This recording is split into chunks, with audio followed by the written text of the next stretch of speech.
Hello everyone, welcome to another lecture of complex analysis. आज का जो लेक्चर है हम इसमें बात करेंगे रेजिड्यूज़ के बारे में और कॉची रेजिड्यू थ्योरम के बारे में, और फिर उस पर डिपेंड कुछ प्रॉब्लम्स को भी सॉल्व करेंगे। चलिए, लास्ट वीडियो में हमने आपको बताया था कि किसी फंक्शन की सिंगुलैरिटीज़ क्या होती हैं, जिसमें एक इम्पॉर्टेंट सिंगुलैरिटी की हमने बात की थी, पोल। पोल कब होता है? जब प्रिंसिपल पार्ट में फाइनाइट नंबर ऑफ टर्म्स होती हैं। आज हम बात करेंगे कि किसी पोल पर कोई रेजिड्यू कैसे निकाला जाता है। चलिए, सबसे पहले मैं बात करता हूँ कि रेजिड्यू होता क्या है। तो मान लीजिए कोई फंक्शन एफ जेड है जो कि एनालिटिक है, except Z is equal to Z zero, जो कि एक पोल है। तो उस के लिए अगर मैं एक एनुलस में जो R1 और R2 के बीच में है, मैं इसका लॉरेंट सीरीज एक्सपेंशन निकालूं तो वो कुछ इस तरह आएगा, जिसमें ये रेगुलर पार्ट है और ये प्रिंसिपल पार्ट है। ठीक, तो जो बी एन की वैल्यू होती है वो एक इंटीग्रल से डिफाइन होती है, 1/2πi c1 fz upon z minus Z zero raise to the power minus n plus one. मैं इसके बारे में बात कर चुका हूँ ड्यूरिंग जब मैंने आपको लॉरेंट सीरीज एक्सपेंशन पढ़ाया था। आप उस वीडियो को रेफर कर सकते हैं। तो अगर मैं इस वैल्यू को, बी एन की वैल्यू को n इज इक्वल टू 1 पर निकालूँ तो क्या आएगा? जब मैं n को यहाँ 1 सब्सटीट्यूट करूँगा, इसकी पावर 0 हो जाएगी, यानी ये टर्म यहाँ से खत्म हो जाएगी। यानी b1 की वैल्यू कितनी आएगी? 1/2πi integration of F Z D Z.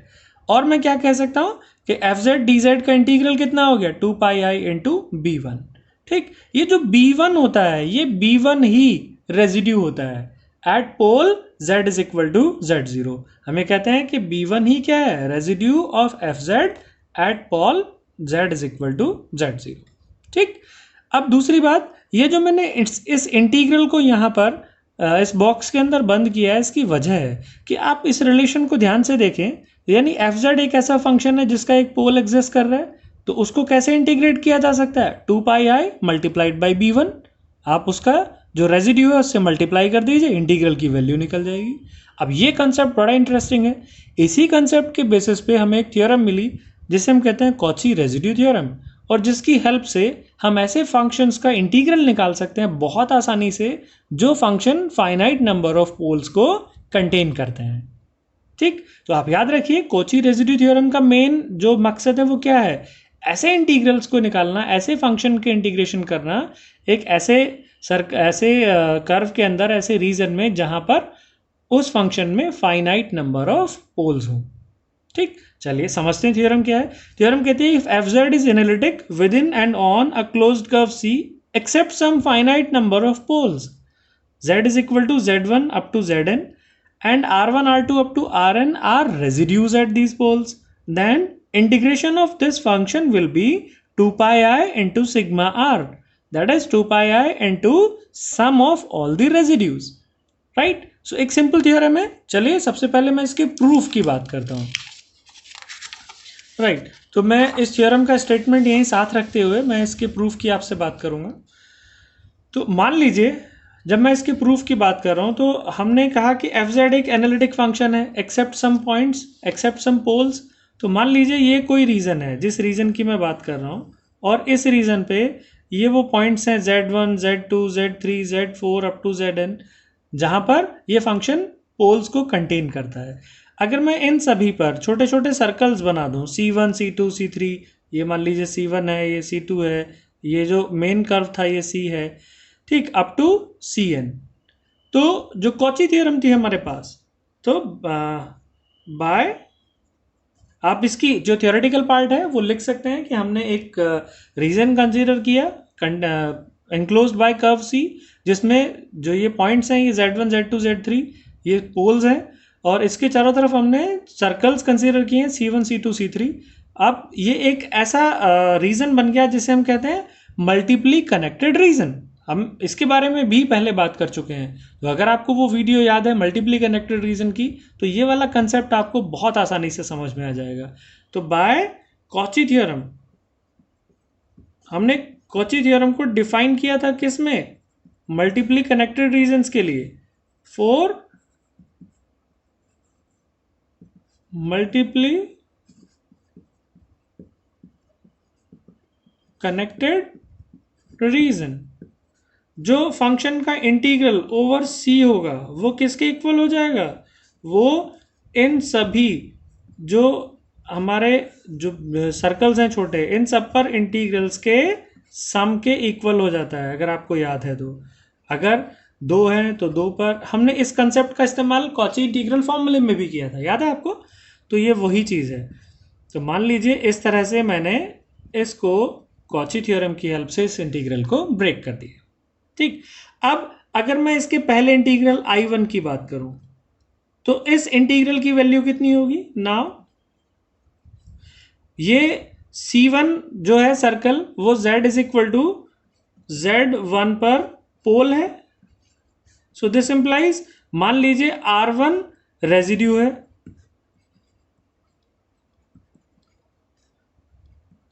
Eight Z is equal to Z1, यानी जो ये इंटीग्रल होगा C1 पर FZ dz का, उसकी वैल्यू कितनी होगी?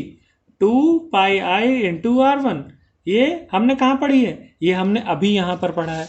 हमने रेजिड्यू की डेफिनेशन में जब निकाली थी डेफिनेशन, तब हमने ये पढ़ा था कि C1 पर FZ dz की जो वैल्यू कितनी हो जाती है? 2πi into residue, that is B1। यहाँ हमने रेजिड्यू को क्या नाम दिया है? R1, correct. तो इसकी वैल्यू हो जाएगी 2πi इंटू R1। अगर इसी कंसेप्ट को मैं दूसरे सर्कल यानी Z is equal to Z2 point पर लेके जाऊं तो वहां पर भी जो इंटीग्रल आएगा FZ dz, उसकी वैल्यू कितनी हो जाएगी? वो भी 2πi इंटू R2 हो जाएगी। यानी हम इसको कैसे लिख सकते हैं? सिमिलरली। बात समझ में आ रही है आपको? मैंने कुछ नहीं, रेजिड्यू की डेफिनेशन का इस्तेमाल किया है, करेक्ट। अब अगर मैं इसी तरह से जितने मेरे पॉइंट्स हैं सब पर यही चीज़ निकालूं और यहाँ पर सब्सिट्यूट करूं, सो दिस एम्प्लाइज जो ये इंटीग्रल है FZ dz, वो किसके इक्वल हो जाएगा? अगर पहले इंटीग्रल की बात करें तो ये हो जाएगा 2πi इंटू R1, दूसरा इंटीग्रल हो जाएगा 2πi into R2 and so on, plus कहाँ तक? 2πi into Rn। 2πi common आ जाएगा, अंदर कितना बचा? R1 plus R2 up to Rn। ठीक, तो एक बहुत सिंपल सा प्रूफ है इस थ्योरम का, जिसमें हमने कंसीडर किया कि जितने भी पोल्स हैं, अगर मैं उन सबके चारों तरफ छोटे छोटे circle C1 C2 up to Cn बनाऊं और इस पूरे रीजन को मल्टीपल कनेक्टेड रीजन में कन्वर्ट कर दें, तो कॉची थ्योरम की हेल्प से हम ये इंटीग्रल इस तरह इन इंटीग्रल्स में ब्रेक कर सकते हैं। हर एक इंटीग्रल की वैल्यू रेजिड्यू की डेफिनेशन के हिसाब से हो जाएगी 2πi into residue of that pole. तो इसी तरह सारे इंटीग्रल्स की वैल्यू निकाल के यहाँ सब्सिट्यूट कर देंगे, हमारी थ्योरम प्रूफ हो जाएगी। अब इस थ्योरम पर बेस्ड कुछ क्वेश्चंस देखते हैं जो इंपॉर्टेंट है एग्जाम पॉइंट ऑफ व्यू से, और इस थ्योरम को डिफाइन भी करेंगे। जो मैं सबसे पहला एग्जाम्पल कंसीडर कर रहा हूँ, मान लीजिए ये मैं आपको दोनों चीज़ एक साथ सिखाऊंगा कि कैसे रेजिड्यू निकालते हैं और उस पर बेस कॉची रेजिड्यू थ्योरम पर जो क्वेश्चंस हैं उनको कैसे सॉल्व करते हैं। ठीक, तो उस तक पहुंचने से पहले मुझे आपको बस एक चीज़ और छोटी सी बतानी है कि किसी पोल पर रेजिड्यू निकाला कैसे जाता है। ठीक, चलिए, अगर मान लीजिए हम निकालना चाहते हैं रेजिड्यू एट सिंपल पोल। याद है आपको सिंपल पोल का मतलब? ऐसा पोल जिसका ऑर्डर 1 होता है। तो उस पर जो सिंपल पोल है, मान लीजिए वो Z is equal to Z0 पर है, तो जो रेजिड्यू की वैल्यू आएगी वो आती है limit Z tends to Z0 Z minus Z0 into FZ। आप इस लिमिट की हेल्प से रेजिड्यू निकाल सकते हैं, करेक्ट। यानी जो फैक्टर जिसकी वजह से ये पोल क्रिएट हुआ था, आप उस फैक्टर से मल्टीप्लाई कर दीजिए फंक्शन को, और जो आंसर आया उसकी लिमिट निकाल लीजिए Z टेंडिंग टू Z0 पर, तो क्या निकल जाएगा? इस पॉइंट पर रेजिड्यू निकल जाएगा। जैसे मान लीजिए मैं एक छोटा सा फंक्शन कंसीडर कर रहा हूं यहां पर Z अपॉन Z माइनस 1, तो Z इज इक्वल टू 1 पर क्या है? एक पोल है जो कि कैसा है? सिंपल पोल है। ठीक, तो अगर मैं सिंपल पोल पर रेजिड्यू निकालूं तो वो रेजिड्यू कितना होगा? रेजिड्यू होगा, सबसे पहली बात किस पॉइंट पर निकाल रहा हूं मैं? Z टेंडिंग टू 1 पर निकाल रहा हूं। क्लियर? अब कौन से फैक्टर की वजह से पोल बना है? इस फैक्टर की वजह से। तो इस फैक्टर से मल्टीप्लाई कर दीजिए फंक्शन को। क्या फंक्शन है? Z upon Z minus 1। Clear? तो कितना आया answer? Limit Z tending to 1। जब ये फैक्टर कैंसिल हो जाएगा तो Z बचेगा सिर्फ, z की वैल्यू इसमें सब्स्टिट्यूट कर दीजिए, इट इज 1, तो रेजिड्यू 1 निकल गया, राइट। तो सिंपल है बहुत, किसी भी सिंपल पोल पर रेजिड्यू निकालना एक बहुत आसान है कि आप उस फैक्टर से मल्टीप्लाई कीजिए फंक्शन में और उसकी लिमिट उस पॉइंट पर निकाल दीजिए। अगर मैं बात करता हूं कि किसी m ऑर्डर के पोल पर किस तरह रेजिड्यू निकाला जाता है, तो अब उसके बारे में बात कर लेते हैं। यानी अब मैं बात कर रहा हूं residue at pole of order m order के पोल पर रेजिड्यू कैसे निकले। इस रेजिड्यू की जो वैल्यू होगी वो कैसे निकलेगी, हम कहेंगे कि रेजिड्यू इज इक्वल टू, सबसे पहली चीज़ इसमें एक एक्स्ट्रा चीज़ आएगी 1 अपॉन फैक्टोरियल m-1। अगर m ऑर्डर का पोल है तो उससे एक कम नंबर के फैक्टोरियल से हम डिवाइड करेंगे। फिर लिमिट वैसे ही z टेंडिंग टू z0, क्या अब की बार चेंज आएगा, हम कहेंगे m-1 टाइम्स डिफरेंशियल, कितनी बार, जितना ऑर्डर उससे एक कम बार डिफरेंशियल। किसका डिफरेंशियल, उस फंक्शन का जो कि आपको गिवन है, मल्टीप्लाइड बाय द फैक्टर जिसकी वजह से वो पोल क्रिएट हुआ है, ठीक है। क्योंकि m ऑर्डर का था तो पावर m वाले फैक्टर से हमने उसको मल्टीप्लाई किया, लिमिट निकाली, but after differentiating m-1 times, correct. For example अगर मान लीजिए आपसे कहा जाए कि fz is equal to z cube divided by z-1 whole square, right. तो यहां z इज इक्वल टू 1 पर क्या है, एक पोल है, ऑर्डर कितना है, ऑर्डर है उसका 2, दिखाई दे रहा है आपको, पावर 2 है, ठीक। तो इस पे रेजिड्यू कितना निकलेगा, यानी ये हो गया m की वैल्यू, तो रेजिड्यू जो होगा वो होगा 1 अपॉन फैक्टोरियल कितना, इससे एक कम, दैट इज 1। लिमिट किस पॉइंट पर हम निकाल रहे हैं रेजिड्यू, 1 पर, तो z टेंडिंग टू 1। फिर कितनी बार डिफरेंशियल करेंगे, इससे एक कम बार, यानी एक बार, किसका, जो हमारा क्वेश्चन है z cube divided by z-1 whole square, इसमें किससे मल्टीप्लाई करेंगे, जिस फैक्टर से ये पोल क्रिएट हुआ है, क्या है वो फैक्टर, z-1 स्क्वायर। यानी आपके पास क्या बचा, limit z tending to 1 d by dz of z cube, तो limit z tending to 1, z cube का एक बार डिफरेंशियल 3z स्क्वायर, और अब इसमें z को अगर 1 सब्स्टिट्यूट करेंगे, इसके लिमिट निकालेंगे तो इट विल बी 3, ठीक। आपको तरीका समझ में आया। चलिए अब मैं बात करता हूं कि इस पर डिपेंड प्रॉब्लम्स को कैसे सॉल्व किया जाता है, ठीक। जैसे मैं एक एग्जांपल कंसीडर कर रहा हूं एक इंटीग्रेशन का। मान लीजिए आपसे कहा जाए कि एक फंक्शन, एक इंटीग्रल है i is equal to c z square divided by z-1 whole square into z+2 dz। इस इंटीग्रल को सॉल्व कीजिए ओवर, जो c है वो एक सर्कल है जिसकी वैल्यू है mod z is equal to 5/2। इस सर्कल पर इस इंटीग्रल की वैल्यू निकालिए। तो ये अब मैंने शुरू किया है कॉची रेजिड्यू थ्योरम का एप्लीकेशन। यानी अब हम क्या देखेंगे कि ये जो फंक्शन है ये एक एनालिटिक फंक्शन है, except z is equal to 1 and z is equal to -2। 1 पर क्या है, ये एक पोल है और उसका ऑर्डर कितना है, ऑर्डर 2, और ये -2 क्या है, ये भी पोल है, और कैसा पोल है, एक सिंपल पोल है। यानी जो इसकी सिंगुलैरिटीज है वो सिर्फ पोल ही है, फाइनाइट नंबर ऑफ पोल्स हैं। अब मैं ये देखता हूं कि ये जो पोल हैं क्या ये हमारे रीजन के अंदर आ भी रहे हैं, ठीक। सबसे ये एक इंपॉर्टेंट पॉइंट होता है चेक करने का कि जो हमारे पोल हैं अगर वो रीजन के अंदर आएंगे तभी वो उनका रेजिड्यू हमारे थ्योरम में काउंट होगा, अदरवाइज नहीं होगा, ठीक।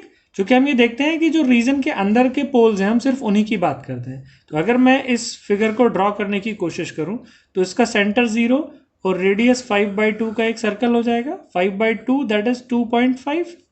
अब ये जो पॉइंट है z इज इक्वल टू 1, ये कहीं यहाँ आएगा, अगर मैं इस तरह 1 और 2 लिखूं, और -2 भी कहाँ होगा, -2 भी इसके अंदर ही आएगा, यानी ये दोनों पोल इस रीजन के अंदर ही आ रहे हैं। तो हम क्या कहेंगे, बोथ पोल्स लाइज इन सी। तो इसका मतलब हमें इन दोनों पे ही क्या निकालना होगा, इन दोनों पे ही रेजिड्यू निकालना होगा। तो रेजिड्यू क्या होगा, अगर मैं बात करूं residue at z is equal to 1, तो ये कैसा पोल था, ये डबल पोल है, इसका ऑर्डर 2 है। तो कैसे निकलेगा, 1 अपॉन फैक्टोरियल 1 लिमिट किस पर निकाल रहे हैं, z इज इक्वल टू 1 पर, यानी z टेंडिंग टू 1। कितनी बार डिफरेंशियल, एक बार। किसका डिफरेंशियल, जो फैक्टर है जिसने प्रॉब्लम क्रिएट की है आप उसकी मल्टीप्लाई कर दीजिए, जो भी आपका फंक्शन है। ठीक है, ये मैंने फंक्शन लिखा और फैक्टर से मल्टीप्लाई कर दिया। ठीक, इसका डेरिवेटिव, तो ये फैक्टर तो कैंसिल हो जाएगा, बचा मेरे पास सिर्फ कितना, limit z tending to 1 D by D Z of Z square divided by z plus 2। अगर इसको सॉल्व किया जाए, अगर इसका डिफरेंशियल निकाला जाए तो वो कितना आएगा, हम इसमें क्वेश्चन रूल लगा सकते हैं। सबसे पहले हम क्या लिखते हैं, जो डिनोमिनेटर है उसका square, denominator as it is multiplied by derivative of numerator minus अब न्यूमरेटर एज इट इज, और z प्लस 2 का डिफरेंशियल करेंगे तो 1 आएगा। राइट, अब मैं इसमें अगर z टेंडिंग टू 1 यानी z is equal to 1 substitute करूं तो it is 3 to 6, 6 minus 1 5 divided by 1 plus 2 3, यानी 3 स्क्वायर 9। तो पहला रेजिड्यू मुझे कितना मिला, 5 डिवाइडेड बाय 9। करेक्ट। अब दूसरे रेजिड्यू की अगर मैं बात करूं, जो दूसरा हमारा पोल था वो पोल कितना था, वो था z इज इक्वल टू -2 पर। ठीक, तो रेजिड्यू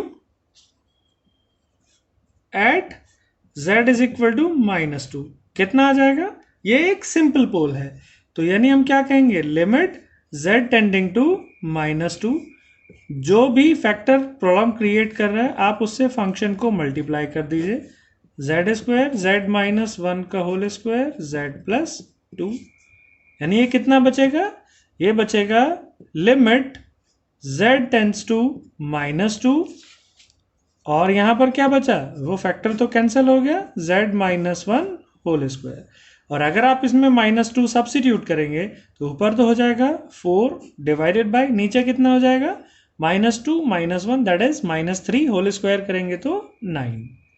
ठीक, तो दूसरा रेजिड्यू आ गया 4/9। तो बाय, अगर मैं बात करूं कॉची रेजिड्यू थ्योरम की, तो जो हमारा इंटीग्रल था z square upon z minus 1 whole square into z plus 2 dz, इस इंटीग्रल की वैल्यू कितनी हो जाएगी, 2 पाई आई इंटू r1 प्लस r2, जो हमारे दो पोल थे उन दोनों का रेजिड्यूज का सम, वो कितना है 2 पाई आई। पहला रेजिड्यू आया था हमारा 5/9, दूसरा रेजिड्यू आया 4/9, कितना हो गया 1, तो आंसर कितना हो गया 2 पाई आई, यानी इस इंटीग्रल की वैल्यू 2 पाई आई हो गई। तो इस एग्जाम्पल से आपको कुछ समझ में आया होगा कि कैसे कॉची रेजिड्यू थ्योरम काम करती है। मैं एक बार फिर से आपको दिखा रहा हूं, हमने इस एग्जाम्पल में ये देखा कि इसमें कितने पोल्स एग्जिस्ट कर रहे हैं, 2 पोल मुझे मिले, फिर मैंने चेक किया कि जो मेरा रीजन है क्या उस रीजन के अंदर ये पोल एग्जिस्ट भी करते हैं, तो ये दोनों पोल इसी पे थे, तो इसका मतलब मैंने दोनों पे रेजिड्यू निकाला और कॉची रेजिड्यू थ्योरम की हेल्प से आंसर दे दिया। चलिए एक और एग्जाम्पल में कंसीडर कर रहा हूँ, दूसरा एग्जाम्पल इसमें कंसीडर कर रहा हूँ, वो है integral z minus 1 divided by z plus 1 whole square into z minus 2 dz। Correct, ये फंक्शन है जिसको हमें इंटीग्रल जिसका इंटीग्रल करना है, और जो कर्व C गिवन है, जो रीजन है वो कर्व है z minus i equals to 2। Correct, तो 1 बाय 1 हम डिस्कस करते हैं। सबसे पहले मैं इसके लिए पोल्स देखता हूं कौन कौन से हैं, तो पोल्स क्या हैं, पोल्स आर, एक तो पोल हुआ z इज इक्वल टू -1 जब आप इसको 0 रखेंगे, और इसकी पावर कितनी है 2, यानी ये कितने ऑर्डर का पोल हुआ, ये सेकेंड ऑर्डर का पोल हुआ, सेकेंड ऑर्डर। और दूसरा पोल कौन सा होगा, जब इसको 0 रखेंगे तो वो कहाँ आएगा, z इज इक्वल टू 2 पर। और ये कैसा पोल है, ये सिंपल पोल है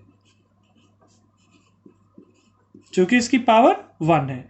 तो इस तरह से हमने पोल्स निकाल लिए। अब मैं बात करता हूं कि जो कर्व है वो कौन सा है। ये अगर आप इसको z minus z0 is equal to r या रो से कंपेयर करेंगे तो इसका सेंटर z0 कितना है, i, जो किस पॉइंट को रिप्रेजेंट करता है, 0,1 पॉइंट को, और रेडियस कितनी है इसकी, r इज इक्वल टू 2। तो आप इस कर्व को अगर ड्रॉ करेंगे तो क्या कर्व बनेगा, आप ध्यान से देखिए, 0,1 यानी x एक्सिस पे 0, इधर 1 चलेंगे तो ये हो गया सेंटर, और रेडियस है 2, तो अगर 1 इधर मान लें तो अप्रॉक्सीमेटली इस रेडियस का, 2 रेडियस का ये एक सर्कल इस तरह से बन जाएगा, राइट। कुछ इस तरह से एक सर्कल हमें मिल जाएगा जिसका सेंटर कितना है, 0,1। अब हमें ये देखना है कि जो हमारे दोनों पोल हैं, पहला पोल कौन सा है, z इज इक्वल टू -1, यानी ये कौन सा पॉइंट हुआ, ये पॉइंट हुआ -1,0, और ये कौन सा पॉइंट हुआ, 2,0। तो ये दोनों पॉइंट इस सर्कल के अंदर लाया करते हैं या नहीं करते हैं। जिसको जो पता करने का बेस्ट वे है वो ये है कि आप इन दोनों पॉइंट्स का, मान लीजिए मैं इसका पता करना चाहता हूं, तो इसका डिस्टेंस सर्कल के सेंटर से निकाल लीजिए कितना है। अगर वो डिस्टेंस रेडियस से कम है तो इसका मतलब ये पॉइंट इस सर्कल के अंदर आएगा, और अगर वो रेडियस से ज़्यादा है तो वो सर्कल से बाहर आएगा, करेक्ट। तो अगर मैं इन दोनों का डिस्टेंस निकालता हूं तो क्या आएगा, दो पॉइंट्स के बीच का डिस्टेंस आप जानते हैं, x1 minus x2 whole square, y1 minus y2 whole square. तो अगर इसको देखें, -1 -0 यानी -1 माइनस 0 होल स्क्वायर प्लस कितना, 0 माइनस 1 होल स्क्वायर, कितना आ जाएगा, ये 1 + 1 √2, और रेडियस कितनी थी हमारी 2, तो ये √2 डिस्टेंस उससे तो छोटा है, यानी ये पॉइंट क्या करेगा, ये सर्कल में लाई करेगा, ठीक है। दूसरे पॉइंट की बात कर लेता हूं मैं। दूसरा पॉइंट है 2, 0, इससे सेंटर का डिस्टेंस निकालें तो कितना आएगा, 2 माइनस 0 का होल स्क्वायर प्लस 0 माइनस 1 का होल स्क्वायर, ये कितना हुआ, 4 + 1 5, यानी कितना, √5। और √5 क्या होता है, 2 से तो ज्यादा होता है ना, यानी ये इसकी रेडियस से ज्यादा है, यानी ये वाला पॉइंट इस सर्कल के बाहर कहीं होगा। 2,0 पॉइंट इस सर्कल के बाहर कहीं आएगा, और -1,0 इस सर्कल के अंदर ही आएगा। और बेस्ट वे क्या था पता करने का, कि हमने दोनों पॉइंट्स का डिस्टेंस कहां से निकाल लिया, सर्कल के सेंटर से। अगर वो रेडियस से कम है तो वो सर्कल के अंदर आएगा, नहीं तो वो सर्कल से बाहर होगा। चलिए, पता चल गया कि ये सर्कल में लाया करता है और ये लाया नहीं करता है। तो हम सिर्फ इसी पर क्या निकालेंगे, रेजिड्यू। तो हम निकालेंगे residue at z is equal to -1। तो कैसे निकलता है, रेजिड्यू निकालने का तरीका क्या था, आप निकालते थे 1/(1). ऐसा किस लिए कर रहे हैं, चूंकि ये सेकेंड ऑर्डर का पोल है, और लिमिट z टेंडिंग टू इसी पॉइंट पर यानी -1 पर। और कितनी बार डिफरेंशियल करेंगे आप, एक बार। और किसका हम डिफरेंशियल करते हैं, जो फंक्शन है उसमें इस फैक्टर से मल्टीप्लाई कर देंगे, जिसकी वजह से हमारा पोल क्रिएट हुआ है, यानी z - 1 upon z + 1 whole square into z - 2 में हमने इस फैक्टर से मल्टीप्लाई कर दिया। क्या बचा, ये बचा 1/(1) limit z tending to -1 d/dz of what, z - 2 और ऊपर z - 1, करेक्ट।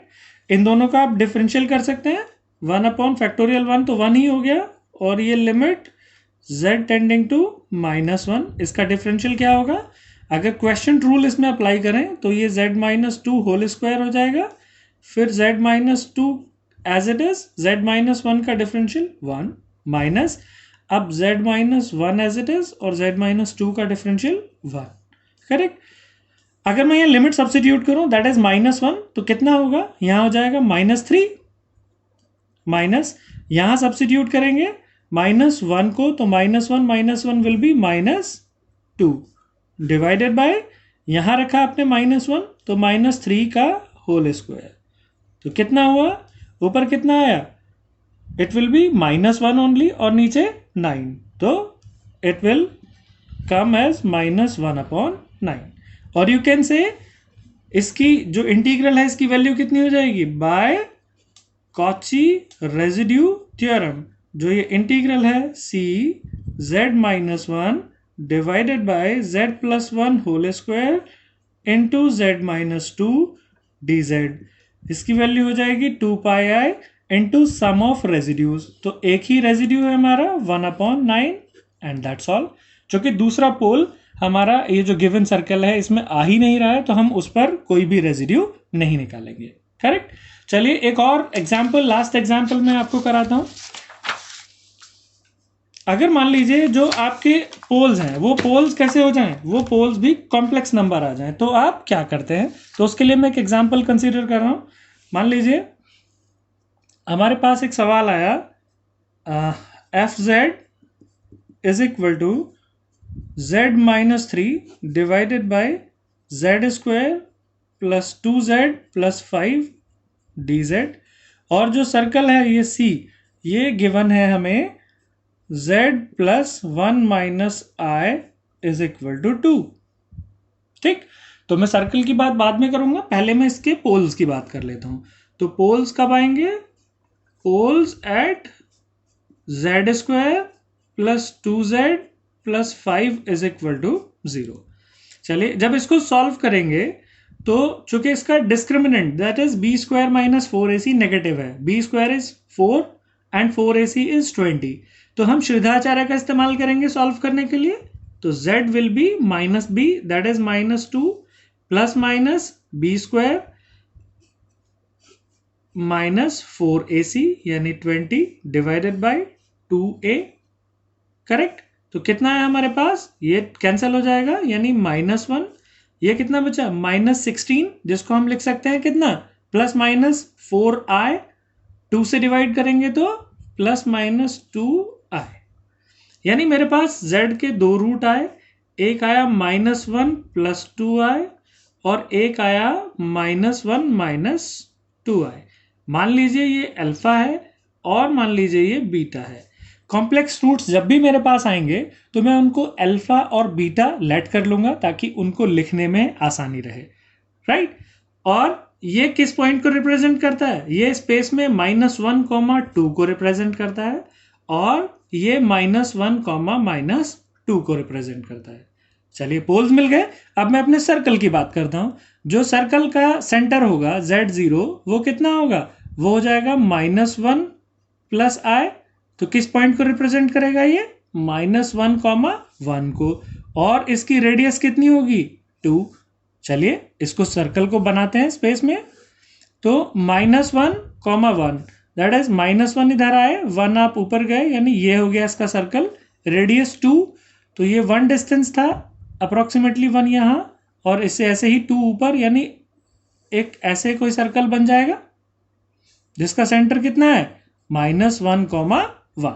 चलिए अब ये चेक करना है कि इनमें से कौन सा पोल इसके अंदर आएगा कौन सा नहीं आएगा।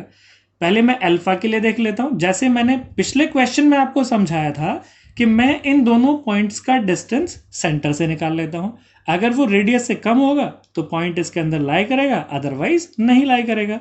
तो अगर मैं अल्फा का डिस्टेंस इससे निकालता हूं तो कितना आएगा, -1 -1 दैट विल बी 0 प्लस 2 -1 का होल स्क्वायर, तो कितना आया 1 only which is less than 2, that is जो कि क्या हो गया रेडियस से कम हो गया, यानी ये पॉइंट क्या करेगा अल्फा, ये सर्कल के अंदर लाई करेगा।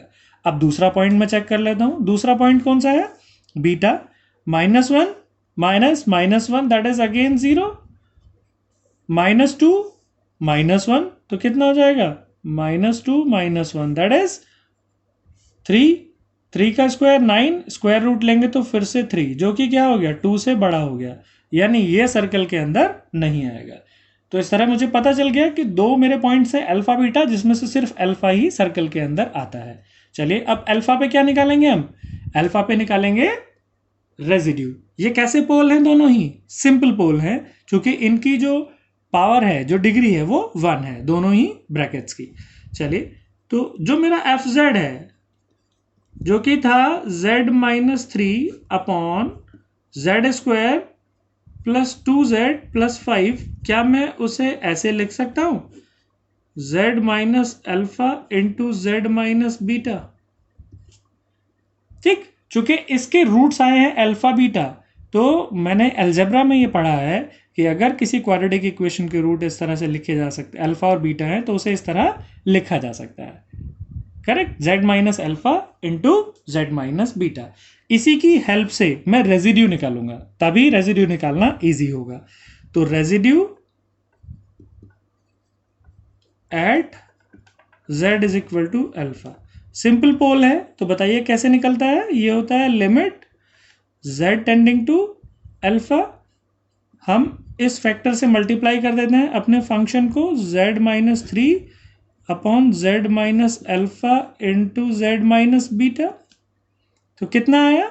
ये आ गया limit z tending to alpha, और यहां बचा सिर्फ z-3 upon Z minus beta. अगर मैं z टेंडिंग टू अल्फा यानी अल्फा इसमें सब्सिट्यूट कर दूं, तो इसकी वैल्यू कितनी होगी? इज इक्वल टू, ये हो गया अल्फा-3 divided by alpha minus beta. अब आप देख रहे हैं कि अल्फा और बीटा सब्सिट्यूट करने से ये कैलकुलेशंस कितनी इजी हो गई हैं, जबकि अगर मैं बार बार इसी पॉइंट को सब्सिट्यूट करूंगा तो कैलकुलेशंस काफ़ी टीडियस हो जाएंगी। चलिए, अल्फा को सब्सिट्यूट किया मैंने, अल्फा था -1 + 2i, -1 + 2i - 3 divided by alpha minus beta, -1 + 2i, beta को माइनस करेंगे तो ये हो जाएगा +1 + 2i। तो ऊपर कितना हो गया? 2i - 4, और नीचे कितना हो गया? 4i। अगर 2 को ऊपर से कॉमन ले लिया जाए तो it will be i - 2 divided by 2i। Residue निकल गया। तो बाय कॉची रेजिड्यू थ्योरम, जो मेरा फंक्शन था कितना था? c z-3 divided by Z square plus 2z+5 dz, इसका इंटीग्रल कितना हो गया? 2πi into sum of residues. Residue क्या है? i - 2 divided by 2i। 2i will be cancelled out, तो आंसर कितना आ गया? Pi into i - 2। करेक्ट। तो इस तरह से हमने इस फंक्शन का जो हमें गिवन था इसका इंटीग्रल निकाल लिया। सो डियर स्टूडेंट्स, आज के इस वीडियो लेक्चर में मैंने आपको बताया कि रेजिड्यूज क्या होते हैं, कैसे उन्हें निकाला जाता है, और उसकी हेल्प से, कॉची रेजिड्यू थ्योरम की हेल्प से किस तरह प्रॉब्लम्स को सॉल्व किया जाता है, इंटीग्रेशन की वैल्यू निकाली जाती है जब उस इंटीग्रेशन में जो फंक्शन गिवन है वो finite number of poles contain करता हो। तो आपको कुछ चीज़ों का ध्यान रखना होता है कि जो पोल निकल के आ रहे हैं फंक्शन में, वो गिवन सर्कल में या कहिए जो गिवन रीजन है उसमें एग्जिस्ट करते हैं या नहीं करते हैं। जो एग्जिस्ट करेंगे उन्हीं पर ही हम रेजिड्यू निकालेंगे और कॉची रेजिड्यू थ्योरम की हेल्प से इंटीग्रेशन की वैल्यू निकालेंगे। सो आई होप आपको ये लेक्चर समझ में आया होगा, और अगर आपको ये समझ में आता है, अच्छा लगता है, तो अपने दोस्तों से शेयर करना मत भूलिए। अपने कमेंट्स हमें बिल्कुल शेयर कीजिए ताकि हमें पता चले कि आपको ये सीरीज़ अच्छी लगती है। अपना ख्याल रखिए। Take care.